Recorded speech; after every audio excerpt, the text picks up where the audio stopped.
Hey, introduce yourself and tell us what you know.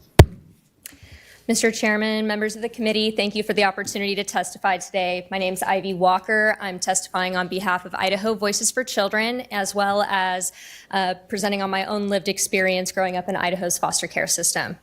So House Bill 692 makes long overdue changes to Idaho's child protection courts by finally granting children the right to attend their own hearings.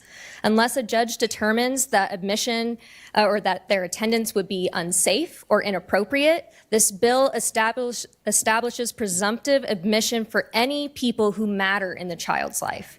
This could be their relatives, their fictive kin, their foster parents, while still giving judges the authority to limit attendance if safety or fairness of proceedings are at risk.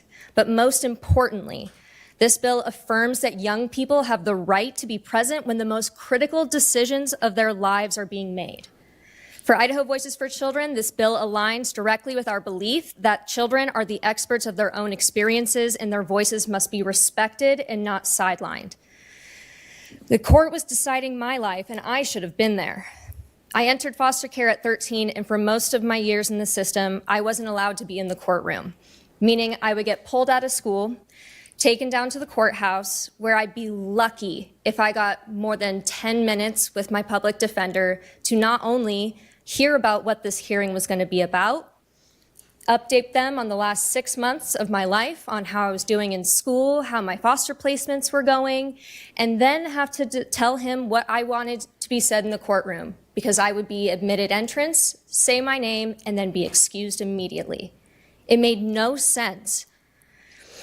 In foster care, the court decides where you live, whether you see your family, and what happens next. All that happened behind closed doors without me in the room. And when you're excluded from your own case, you internalize that your voice doesn't matter. You learn quickly that adults will talk about you, make decisions about you, but not with you. It's imperative that children have a clear right to attend because it tells every court that kids are not paperwork, that they are people. I'm sorry, Ms. Walker, your time has expired. Do we have any questions? She's telling a pretty good story. Mr. Chairman, question for Ms. Walker. Go ahead. What age do you think would be the earliest age you would like to see a child testify?